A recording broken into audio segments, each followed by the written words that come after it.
Welcome to the very first FPV new product roundup of 2022. Every month, me and my co-host, It's Blunty. It's Blunty, how you doing, man? Good, Joshua. How's it going? I am doing very well. Happy New Year to you, sir. Yeah, Happy New Year to you as well. We've got a New Year's new product roundup for you. Yeah, new year, new products come out. Actually, Blunty, new products are constantly coming out in the world of FPV, and that's why every month we get together and we just sort of pick our favorite ones, and we spend a little bit of time letting you guys know that they exist, and then giving our off-the-cuff, generally uninformed, sometimes inaccurate, but always entertaining opinions of these products. And then at the end, just to make it worth your while, we do a giveaway. We give away one of these items, sometimes several of these items. So before we get into it, there are timestamps down in the video description, and there are chapter markers in the timeline. If there's a specific product you're interested in, or if you're just getting bored, just scroll through, or if you just want to skip to the end and go to the giveaway, that's fine too. I won't be offended, although YouTube will punish me. It's up to you. It's up to you. Let's get into it, Blunty, with the first hot product. Hot product. What is the hottest product this month? I don't think there's any question that the hottest product this month, at least the most hyped product this month, is the Orqa FPV.Pilot goggles. Yeah, hottest and most hyped. That's what I meant. That's the same thing. Yes. Yeah, Orqa went to CES, the Consumer Electronics Show, and they announced their new FPV goggles, the successor to the FPV-1. People have been waiting for a long time, and the reception was somewhat mild, I would say. It's like mild to medium. I think a lot of people were excited that there was something new from Orqa to get behind. And I think a lot of other people kind of saw this as maybe like a half step. So kind of what we have here is the same panel, or at least the same specs on the panel as we had on the previous FPV-1 same resolution, goggles. 1280 by 960, I think. Yes. Yes. Yep. Okay.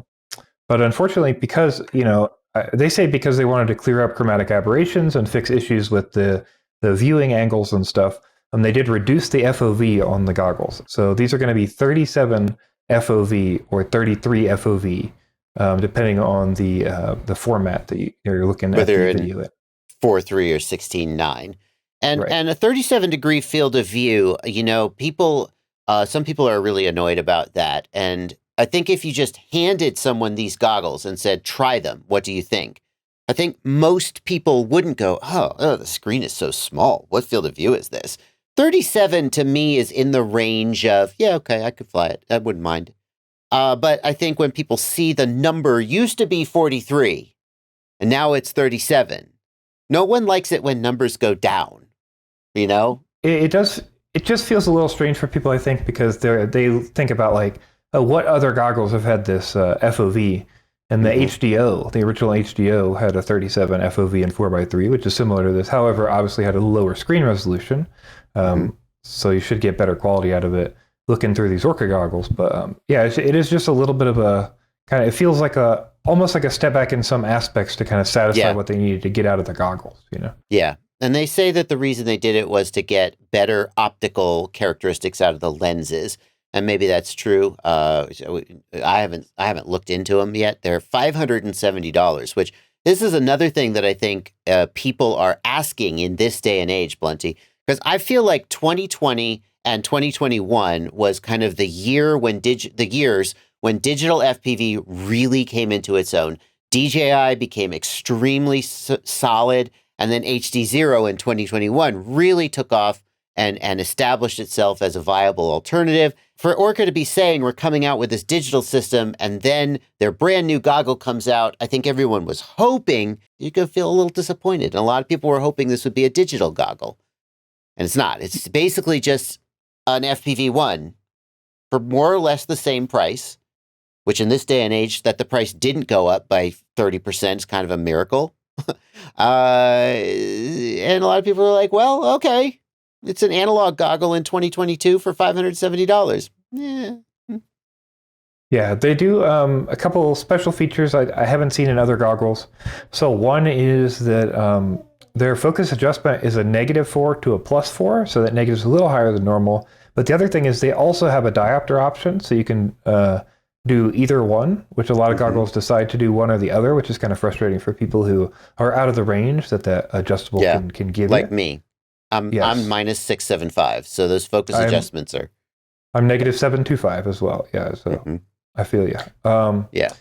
So yeah, it's definitely nice to see this. The other thing is they've got a special port on the goggle, and the special port is for their HD system.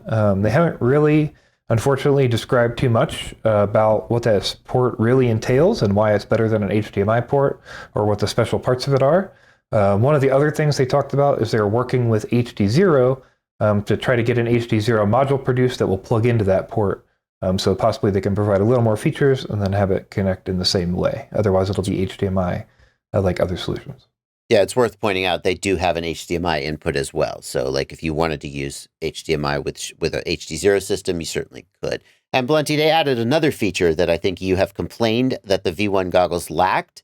Yeah, they've added reverse polarity protection and overvoltage protection, which, yeah, I definitely ranted about quite a bit because I got a lot of nasty messages from people who blew up their Orqa goggles because they plugged in a battery backwards. So. And I'd like to think that the whole time they were designing that, they were cussing about you. I hope so. Hey there, folks. It's Joshua from the future here. This product came out after me and Blunty recorded our show, so that's why he's not in this section. But it's so significant that I wanted to get it into this roundup. This just released. It's the Rotor Riot HD1. No, the Rotor Riot HD1 did not just release. That's been out for a while. But this is the Rotor Riot HD1 solder-free build kit. And what that means is the ESC comes pre-soldered with the XT60 ready to go and MT30 connectors for the motors. Now, in case you're thinking, motor connectors, that's so 2015. These are the same connectors Evan Turner's company, Five33, has been putting on their motors for faster motor changes at races. So if you're thinking about performance or weight or, I don't know, if you need something to lend this idea legitimacy, there it is. But the real reason Rotor Riot's doing this is not performance, but to make it easier for beginners to build their first quad. So this is a completely solder-free build kit. The motors plug into the ESC. The ESC is pre-soldered. The ESC plugs into the flight controller, and then the DJI Air unit plugs into the flight controller, and you are ready to go. It is DJI only. There's no analog version of this. Not from Rotor Riot anyway. So there you go. I'm going to be doing I want to build this. In fact, I want to find a complete noob who's never built a quad before and see how long it takes them to build this. So there will be a video about this on my channel, but this just released and I wanted to make sure I got it into this new product roundup. Well, frankly, while it's still in stock, because, you know, it's going to sell out like everything. All right, moving on. Here is some HDZero stuff. Yeah. And the first is the RunCam HDZero Micro Camera V2. I'm having a little bit of trouble keeping up with all these new HDZero cameras. Blunty, help me out.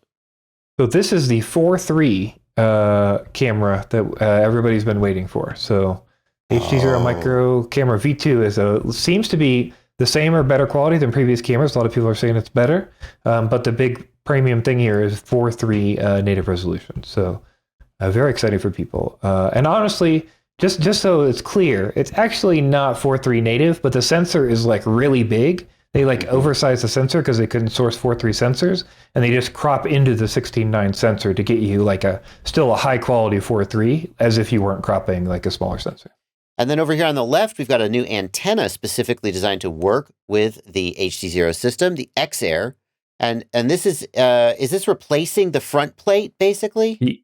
Yeah, these are actually really slick. Hugo over at TrueRC, always doing good work, and he got interested in the HDZero system. They asked and asked, so he made these replacement pieces for the front. You basically take the plastic off the front, you take out the normal patches, and then you pop these guys in, and they snap right on the front. So you get a nice, smooth little build there. What about we do some bind and fly quadcopters, full quads, and then we'll get back into parts like ESCs, flight controllers, motors, and so forth. Well, I guess we could keep the HDZero train going. In the bind and fly category. Happymodel is releasing a couple different bind and flies. The first one we're going to look at here is the Crux 35 HDZero version. I'm a big fan of the 3.5-inch size class, especially if you're concerned with sub 250 grams. I think 3.5-inch props. I love flying the GEP RC Smart 3.5, for example. I think that is a really, really sweet place to be. You can come in right at 249 grams and still get really good flight performance, really good freestyle performance. So this Crux 3.5 coming in, you can order, it looks like you can order it with either DJI or HDZero, your choice. But it's really exciting to see somebody making a DJI or an HDZero focused bind and fly. Does it have Express LRS receiver built in? Yeah, Express LRS SPI or Frisky SPI. Frisky. Nice, nice. Happymodel really leaning in HDZero and Express LRS in the same bind and fly. Price of $142. That must be the analog version. Yeah, price of, I have no idea. $150 for the analog. Doesn't tell you a lot. Presumably $250, $300 for the digital. Yeah, I would guess 300-ish probably, somewhere in there. We got another bind and fly with HDZero, hopefully one of many to come. This one is a whoop-sized quadcopter. It is the Happymodel, Happymodel again. Happymodel Mobula 7 HDZero version. They said that Byte or HDZero was too heavy to go on a tiny whoop, and technically this is a 75 millimeter, not a 65 millimeter, but I think it's pretty fair. Blunty, they sent you one of these, didn't they? Have you gotten to try it? It comes in tomorrow. So I will be testing it tomorrow. All right. Yeah, I don't know. I think this is about as light as you can get on a digital platform, so I'm excited to see how it performs. Well, you say that, but somewhere out there, Mr. Shutterbug has a version of this that's 7 grams lighter. What does it weigh? The lightest I think you can get on a bind and fly. Right, on a retail, non-bespoke. Yeah. It says 40 grams. Yeah, 40 so grams. For a 65 millimeter tiny whoop, I'd expect to see 20, 22 grams for an analog. That's a typical weight. What's the typical weight? What's the analog Mobula 7 weigh? 40 grams with battery. So you may weight 26 grams without. Or 26, yeah. Yeah. So 40 grams with the battery. This one is 40 grams without the battery. Right. So the weight's gone up. But you're going to be flying HDZero and a 75 millimeter, and a lot of people are going to be very, very happy with that.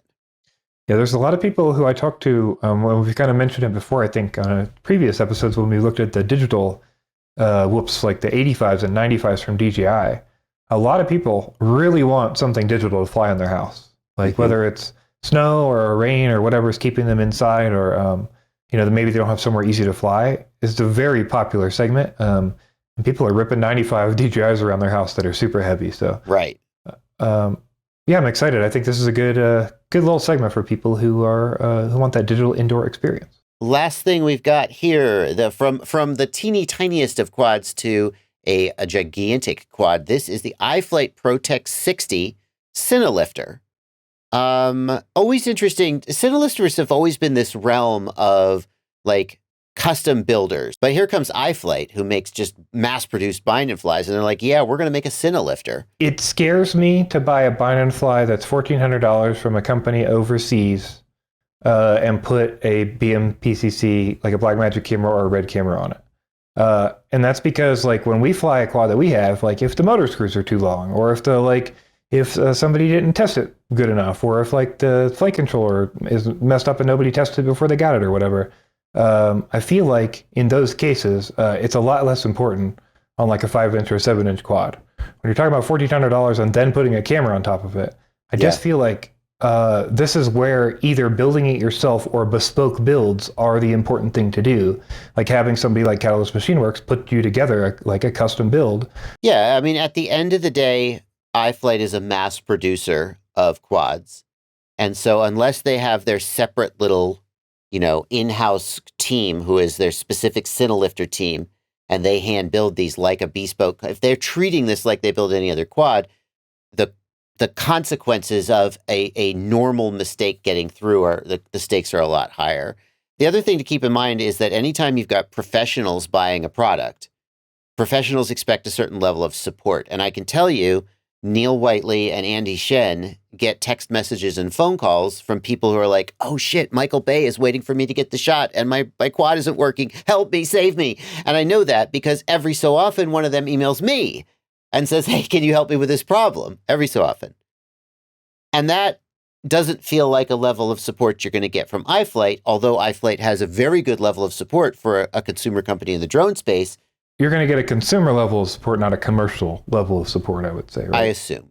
So I guess I would say, Blunty, if iFlight is serious about this, and presumably they are, I think maybe they need to establish a pro-grade Cinelifter division. Yes. And sell the idea that they have dedicated technicians working on these quads, that they are held to a higher level of standard, and they need to have like on-call support so that when Michael Bay is waiting for you to get the shot, someone from iFlight will just be there for you. And I'm sure people will be willing to pay for that. Last thing, I'm not putting a $5,000 camera on a quadcopter. No, I'm sorry. This would really be a coaxial octo, shouldn't it? Am I crazy? So that's also a great point. Is it does feel a little strange to put all your eggs in that basket. Yeah, you lose one motor, she's done. Next up, Blunty, where are we going to go? We're going to look at FCs and ESCs and all kinds of board-based electronics. All right. First up, the SKYSTARS KM50A PRO. You put this on the list, Blunty. I'm going to try to guess why you put this on the list. You tell me if I'm wrong. Because it's $50. That's exactly correct. Yay! And these days, a $50 4-in-1 ESC is prices have gone up. And it's $50, and it's BL 32. So nice. You just don't always get that. So. However, this is probably a good time. We should also bring in, we've got this example here. We've also got the Diatone. We've got a F45 and an F55 from Diatone. And these are also going to be 32-bit ESCs right in the pocket of that $50 range. Yeah, these impress me. I mean, SKYSTARS, I don't know a lot about SKYSTARS. They're a relatively new brand. I don't have an impression, positive or negative, of their quality. They're available in various places. Perhaps they're fine. But just looking at the specs, the Diatone ESCs beat this one because the Diatone ones are the full 24 to 128K PWM frequency, which means they have an F4 processor. They're going to be able to do the new BLE 32.8 variable RPM-dependent variable PWM frequency that's supposed to be good, which I think we can assume the SKYSTARS won't because it doesn't say. Let's see what let's not assume. Does it say the PWM frequency, Blunty? It does not. It does not. I think we could assume it's not like a traditional. Likely a traditional 24 to 48 since it's not listed. Yeah, and Diatone has a pretty decent reputation for build quality, although not completely unimpeached. But I would absolutely gamble on this Diatone, either the 45 amp, which is like $4 cheaper, so maybe who cares, but it's up to you. 45 amp or 55 amp. This looks like a really great deal in this day and age. Yeah, you got to find these deals where you can get them, that's for sure. You find them here on the new product roundup. Yeah. By the way, in case it hasn't become obvious to you already, we have links to all these products down in the video description. And those are affiliate links. And one way you can help make all the work we do worthwhile is to use those affiliate links. Just go down there, click the link. When you get to the store, you buy as much as you want. Buy it all. And then I get a little percentage of it. Right? So it's an easy way to support the channel, and it doesn't cost you anything extra. Moving on. Blunty? Next up, we've got another Diatone product. The Diatone Mamba Basic, the H7. I believe this is Diatone's first foray into the H7. Mm-hmm. Why is an H7 processor a good thing?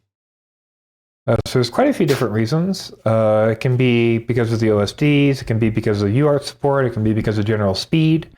I think this is kind of all those things are why, there's an H7 on this board. Just general support moving forward.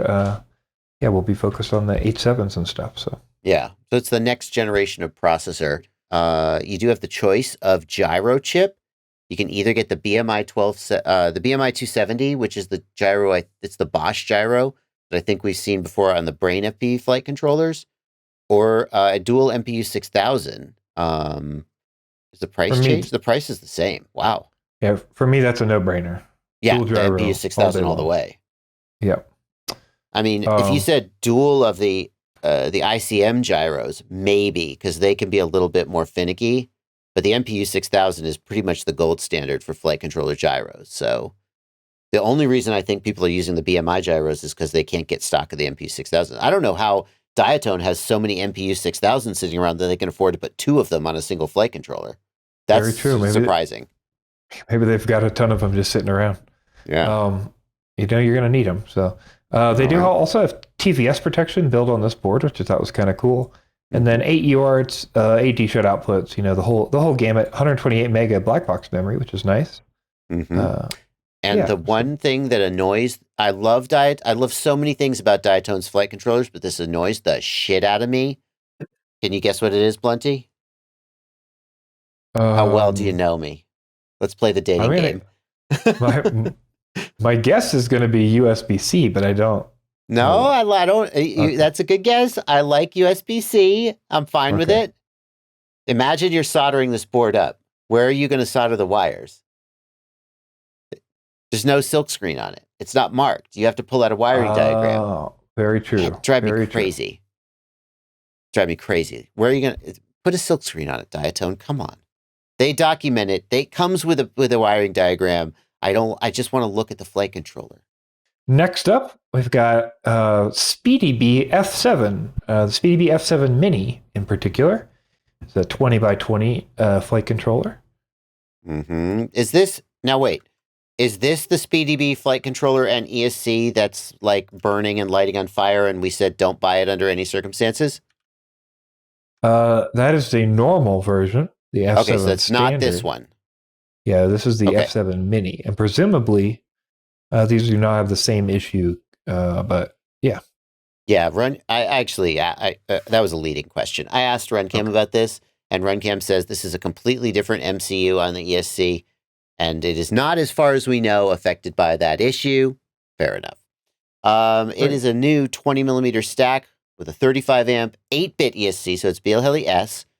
Fair enough, $95. All right. Anything about this stand out to you as remarkable, Blunty? Not in particular. Does it have Wi-Fi for the Speedybee app? I assume that's what that... I was trying to figure out what the red thing on the corner is, but I assume that is Wi-Fi. Oh, it's Bluetooth. Oh, well, yeah, Bluetooth Wi-Fi. Yes. Yeah, so it will work with the Speedybee app wirelessly. That's exciting. Like that. Yeah. All right. Well, that's the main thing that would draw you to it. Then we've got also another flight controller. This one's from DarwinFPV, another relatively new vendor who, with trying to make a name for themselves. Don't know whether it's good or bad in terms of build quality and reliability, but it is $52 for a flight controller and ESC, and that is going to be enough to convince some people that it's worth a shot. And so we just wanted to make you aware of it. $53 stack is pretty cheap. These days, especially. I mean, it was pretty cheap in 2020. Yeah. Today, it's damn downright. It's got an MPU 6000. Damn. People getting these MPU 6000s. Next up, we're going to look at frames. We've got a few frames on the list for this week. And the first one, we're going to take a look at 533's Footy. Mm-hmm. And this frame is pretty interesting because this is I'm just going to tell you, this is the kind of frame that I would use, build, and do everything with. And this is like counterintuitive to the entire hobby. So I'm super curious to know how you feel about this and how other people feel about this frame. I would be curious to know what you guys think about it down in the comments, because, it's easy to sort of get your head up your own ass and think that everybody must agree with you. I'm surprised to hear you say that this really appeals to you. So my take on it is that there's nothing like wrong with it, but like the selling point seems to be that you flip it one way and you mount the battery on top and it's a freestyle frame. And then if we scroll through these pictures, you can flip it upside down and the battery goes on bottom and it's a racing frame. And that's cool, but I would rather just buy a really good freestyle frame and a really good racing frame. And then why does that benefit to me? Now I'm interested to hear your opinion. So my opinion is that I don't care about weight. Like that's been my opinion for a long time. And I feel like the hobby has been pushing towards like We really care about weight, especially for freestyle and stuff, right? You're always trying to push that down and find motors that do better, and trying to shave all that off and find different, just improvements here and there. So for me, this kind of, like, you could just buy this frame, like you buy 4 of these and then just build whatever you want. And they're all built very similarly. They all have similar hardware that can be shared between each other. They're like, the arms and stuff are all interchangeable and replaceable between all your quads now, but they're all different kinds of quads. Like, I don't know, I think it's pretty cool.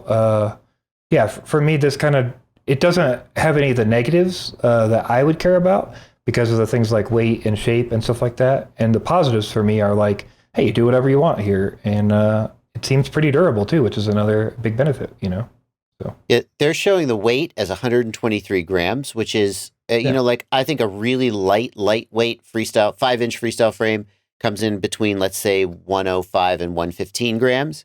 Somewhere in the 125 gram range is, I would call, like a normal weight. Not heavy, not light, just fine. So although it might look like it's a little more substantial, you might, look at all that carbon fiber or whatever. It actually isn't that heavy. Alrighty. Next up, Blunty, we've got a more traditional 5-inch freestyle frame, the Foxeer Aura. It seems like one of their big selling points here, it's even in the name, is they're using T700 carbon, which I know like sounds fancy, right? But I feel like is not that big of a benefit. Like I don't know what they paid for the difference, but yeah. High tensile strength, less likely to break in crashes. Yeah. I feel like the strength of the carbon is almost secondary to the quality of the design. That a well-designed frame with whatever cheaper carbon is going to do better. And I'm not criticizing the design specifically. I'm just saying that feels a lot like a marketing point. I always like it when frames include a waistline to hold the battery strap in place. Weight. The weight, 115 grams without TPU. That's a relatively light weight. $60. I don't think it's bad. I think there's a lot of competition in that category. And I think it's very hard to distinguish yourself and make yourself really stand out in this category, to be honest with you. I'm not sure this frame distinguishes itself. I don't think it's bad. It does not like knocking me over, though, either. Oh, now this next one, Blunty, is a tiny whoop. Is that tiny whoop? Is that right? Not quite. 4-inch. Whatever you call that. I guess Cinewhoop, but it doesn't have... Yeah, it basically has the carbon ducts we've seen a couple times recently, as opposed to the traditional duct style, where they're either tall and foamy or made out of TPU. So this is... It's a pusher configuration. That's interesting. So it's a 4-inch Cinewhoop. Certainly could carry a full-size GoPro, no problem. I like that it's in a pusher configuration. Looks like it supports a micro stack or a whoop stack. They do offer bumpers on the prop guards if you need them. That's going to break. I mean, I guess you're not supposed to crash a Cinewhoop. That's going to break, though. That I'm okay with the Captive XT60, but the Captive SMA is going to break every time. My opinion. Yeah, that's probably true. Yeah, I would not look forward to building one of these. Like all these, look at these little screws here. Like it's just like, it all falls out on the table, and you're just like, oh Jesus, this is gonna take me an hour. And then you stop whining and you grow up and you just build your damn quadcopter. But all right, that's it for frames, Blunty. I think we should move to radios, controllers next, because there have been several controllers that are due up this month that are very, very exciting. Let's start with the iFlight Commando, or the Commando. Do you see this up here? Commando. Oh, nice. The iFlight Commando versus the Jumper TPro. I think this is one of the most exciting comparisons this month. These are both gamepad style radios. The Commando is offering basically an internal module either CC2500, I believe, or the 4-in-1. Let's double check that is correct. Looks like just CC2500. So that's, for those who don't know what that means it will bind to FrSky radios. Or Futaba. And a few other little obscure bind and fly protocols that you're probably not using, but it will not bind to Spectrum or FlySky. Oh, we'll do Redpine. That's notable. But no Spectrum. So for those looking for a multi-protocol module that can do FrSky, FlySky, Spectrum, Redpine, everything, this is not that. Yeah. So basically, the internal is going to be CC2500, and then they call it an internal module, but essentially it's an external internal module. So instead of the module bay on this radio, they've kind of built a molded enclosure here for their own little modules that they're installing internally. So essentially, you can get it with either 2.4 gigahertz Express LRS or 915 megahertz Express LRS. Then when you order those, you're getting that in that back module bay there. And then they're also saying they're going to offer an option where you can open that up and install a light bay on the back if you did want to install other modules in there. I would probably buy... I'm torn. I would either buy the Express LRS 2.4 gig and then put a light module bay in it. And then if I needed FrSky or something, I'd use a module, but usually I don't. And then I'd have Express LRS internal and Ghost or Crossfire external, and I'd be a happy camper. But a lot of people, I think, are going to buy the base 2.4 gig plus Express LRS, and that's going to be $159. So that's the price of a TBS Tango 2. Just to clarify, there is no version where you can get Express LRS internal and then still have a module bay. No matter what that Express LRS is in the module bay. That is just leaving out the internal. Oh, I see. So the question is just, would I pay $30 more for the CC2500 chip? Yes. I wouldn't. I don't think I would. Especially because I have multi-protocol modules laying around. Yeah. Yeah, I would agree. If this is maybe your only radio, if you're just getting into it, or you're trying to transition out of another radio and you don't have another option, then maybe you would do this if you have a bunch of whoops or something you need to work on. But yeah, I feel like most people are probably going to be okay with just the Express LRS. Okay, so that's $159 for the FrSky binding and Express LRS, or $129 for just Express LRS. That brings us over to the Jumper TPro with the 4-in-1 module. That's the full 4-in-1 module, not the CC2500. Is $109. If you get and then it can put an Express LRS module on the outside in a module bay, and that's $129. So there's no question that the TPro is a better price. If you want Express LRS and a full 4-in-1 instead of just the CC2500, you're saving $30. Well, yeah, I don't. When you compare that, it's pretty hard to compare that, huh? Yeah. I will say though, they've done some weird things with the TPro. This 6-way switch is not it doesn't work like every other radio with a 6-way switch. Each of these is basically a single on-off switch. It's a single 2-position switch, and they are independent of each other. Okay, I have to ask one more question, which is, where on the iFlight is all the buttons? There's no roll wheel, right? And there's no buttons on the bottom. There's just a little two sticks, right? Those are the trim switches. The trim switches there. Those 2 sticks, I think. What buttons do you mean? The 6th position?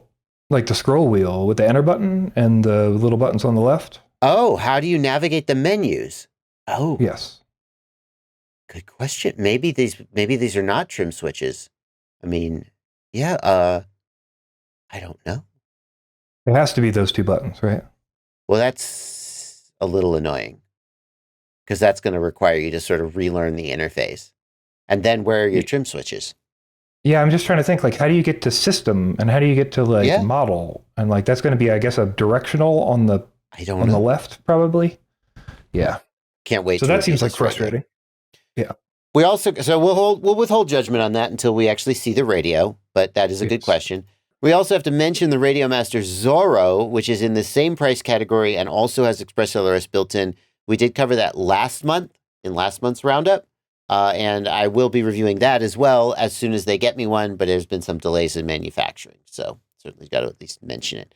Blunty, I've just realized that we did flight controllers and ESCs and frames, but we never did motors or batteries. Let's get those out of the way real quick, and then we will be moving into the giveaway section. We start thinking about what we want to give away this month.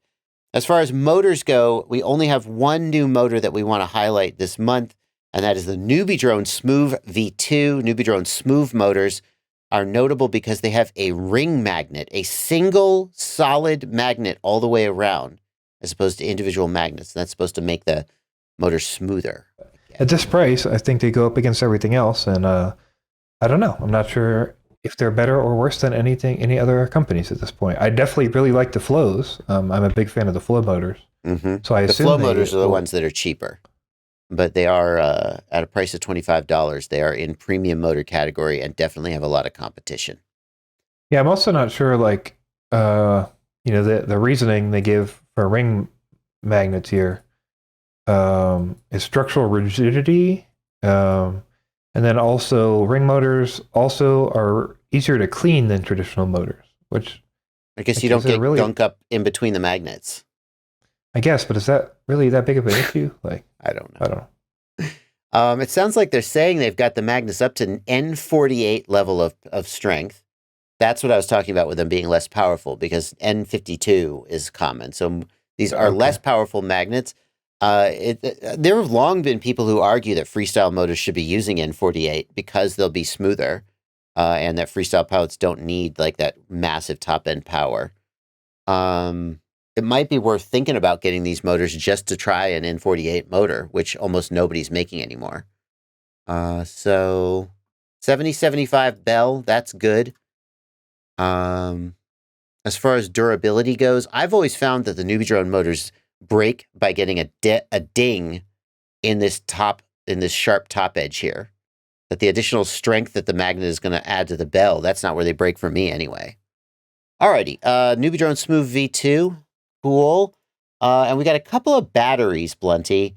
There's one tiny whoop battery that we want to talk about, which is, it started with the NBD Nitro Nectar Gold.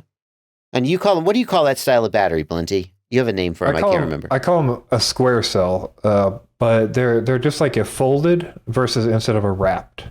So that's my understanding, is they just fold that cell down instead of wrapping it around over and over again. And for whatever reason, they're just amazing batteries. And now we have them in other options. We've talked about the tattoos before. Yeah, and then we have the Fullsend 1S and the weBLEED 1S, and both of these are unique. The weBLEED especially is unique because they offer a BT 2.0 option. Yeah, and this is exciting because BT 2.0 connector, I've tested it. It absolutely performs better than a PH 2.0 connector. It has thicker, larger pins and less resistance, less voltage drop. And the problem has been, until recently, that the BT 2.0 was pretty much only available on beta FPV batteries, which are not very good. So you got a great connector on kind of mediocre batteries, or you could get the NBD Nitro Nectar Golds, which are great batteries on a suboptimal connector, but they were still better. They were the best. Now you can get this same great battery with a great connector, and I haven't tried it yet. They sent me some. I haven't had a chance to try them, but presumably this is this place to be, right? I think the tattoos have that BT2 connector. We should probably mention that. You are correct, sir. You're correct. Okay, great. So if you're looking for the absolute best performing whoop battery, this is high up on the list. And if you can't get the BT 2.0, just buy the PH 2.0. It's still better than almost anything else out there, but the BT is even better. All right, Blunty, we got a couple little odds and ends to throw out there. These don't really fit anywhere in particular. First up on our accessories category, we've got the ViFly WhoopStor 6-port Whoop battery storage charger and discharger. So a lot of people have asked for storage charging options for their 1S batteries, so they don't have to fly them all down. And they've asked for options for BT2. And this kind of does both. So you get the BT2, like we talked about with the previous batteries, and you get the storage charging feature. Blunty, this is a small product, but one that could save your quad, save your video transmitter, save your ESC or your flight controller. This is a voltage spike filter. It is a little circuit board from Matek that you can install a capacitor on. That's not new. Those have existed for a while. But it also has a couple of TVS diodes on it, which provides additional spike protection. They show it mounted on the XT60, which I kind of don't like, because it's. But you pointed out that you could also install it on your ESC if you really were a little creative with your soldering. Yeah, I think just kind of piggyback it, similar to like the Rush power filter board options and other options similar to that. So this looks like a little cheap option that's pretty cool. So. Yeah. Well, we should at least mention the Rush FPV Blade power filter board, which is an older, different version of the same thing, same concept. These ones are much cheaper because they don't include the capacitor. This one's $7. It's got 2 capacitors, and on the underside are 3 much larger TVS diodes, I have to point out.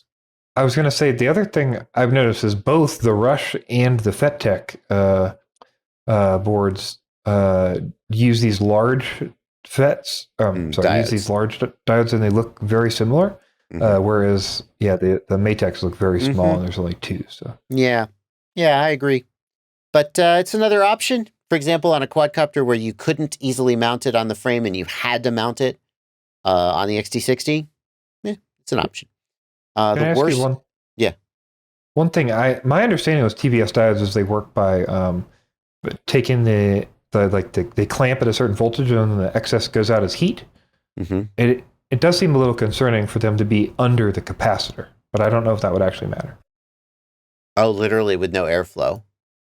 Yeah. I have no idea. Are you sure they're not on the underside? I think they're just on the other side. You could see the picture of the capacitor right there. Well, that's fucking stupid. Why would you do that? Yeah, why would you put the capacitor on top of the diodes? I don't see why you would do that. We got a new round of antennas for your video transmitter, and this is exciting. Blunty, it's always exciting to me when they make it easy for me to buy what I want to buy. So this is the Foxeer Lollipop, which has always been a great budget-oriented antenna.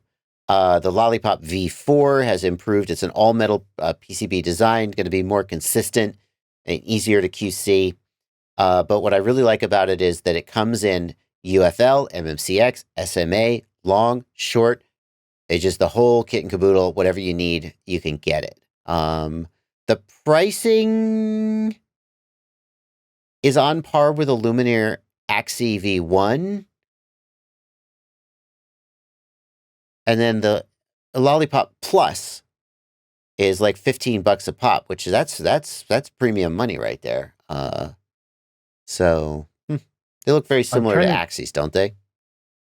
Yeah, I'm trying to figure out what the plus is, but I guess it's just better construction because it looks like the gain and the bandwidth and stuff are all the same. So yeah, it does look like the case has this ultrasonic weld case, like on the Axie antenna. But it does seem like the performance of the antenna is the same. $15 is still cheaper than an Axie V2. I believe they're 20. They're 40. So it's still cheaper than the Axie V2. And I think it's actually the same design internally. Although, who knows how the quality is. You have to test them. But if you're looking for a budget antenna, the Lollipop V4 should get your attention. And then one last thing, Blunty. Thumb grippies. Thumb grippies. Do you use these? Are you familiar with these? I have not used them, but we've definitely talked about them a little bit. I know they have some different options that we've reviewed, and these look like they're new. Yeah, so these are they're custom stick ends. They're really nice. But I've been testing these for a little while. They sent me some when I placed an order. They were like, here, try this. We haven't released it yet. These are for pinchers. And if you have a hybrid pinch or a pinch grip, a lot of these other ones are going to be too wide for you, potentially. I mean, obviously, everybody's different. And I like these a lot. These are the ones I've been using for the last few months. So they've finally come out. And that's going to bring us to the end. Well, actually, there's one more thing I wanted to take a look at real quick. Oh. I thought it was a fun little end cap to the program. Take a look at the Diatone Q33 Karting FPV. Diatone's got a little remote control car. And when I say little, I mean little. It's a 176, very small scale car. Wow. And it's tiny. Yeah, they've been making these for a little while, but now they have one with the FPV camera on it, which is pretty cool. And you can buy it in a kit with goggles and a controller if you wanted to do that. So, you can buy them in a kit with goggles. Yes.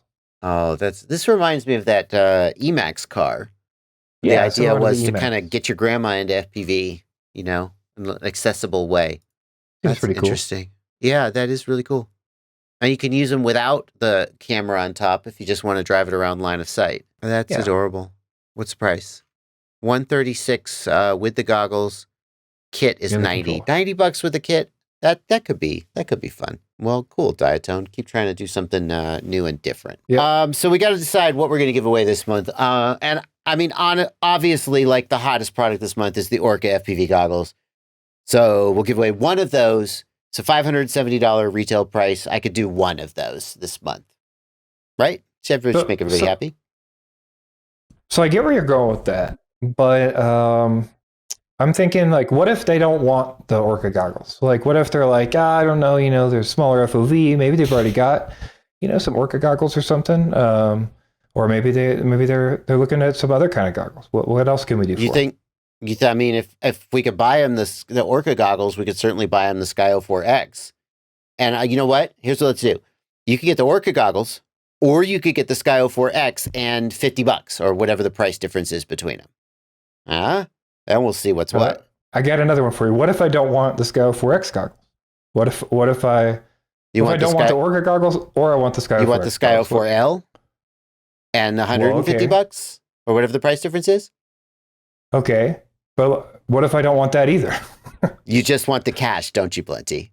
What if I just want the cash? Okay. I don't really care. Cash is easier for me because I just PayPal you money and I don't have to ship you anything. Okay, here's the prize. You can choose between the Orqa FPV goggles, the SkyZone Skyo 4X, or the SkyZone Skyo 4L, or 100% cash. Whichever prize you pick, you get the remainder of the cash compared to the price of the Orqa. So it's Orqa and no cash, or goggles and cash, or just cash. You pick if you win. To enter the giveaway, there is a link in the video description below to a Google form where you can leave your name and your email address. That is the only way to enter. You must put your name in that form to enter. And the cutoff for entry will also be down in that form because I don't know exactly what day I'm going to post this, so I can't tell you right now. I typically give about 3-4 days to enter, and then I do the drawing. That's going to bring us to the end, Blunty. What do you think? You think anybody's going to take the goggles, or you think they're all going to take the cash? I think they're all going to take the cash, and I bet you get more giveaway submissions than you've previously had. I mean, you could always buy the goggles with the cash if you decide you want to. Very true. Why wouldn't you take the cash? Doesn't matter to me. Yeah. I just like to make people happy and get your views and your clicks and your likes. You hit that like button. It doesn't change your chances of winning. Hit the like button, subscribe, all those things. Thank you so much, Plenty. Yeah. I'll see you again next month. Absolutely. And we'll see you again Tuesday for the news. And take it easy, everyone. Thanks for being here. Take it easy, everybody. Happy flying. Patrons are the people who make all this possible. Not to disrespect you, because you're watching all the way to the end, which really helps the analytics. So I guess without you watching, none of this would be possible. But if you would subscribe or join my Patreon, $2 a month or more, it's up to you. Or at the very least, leave a comment or click the affiliate links and do the show. Isn't it a beautiful day? Man, the lighting looks good out here. What's up, y'all? Out for a walk.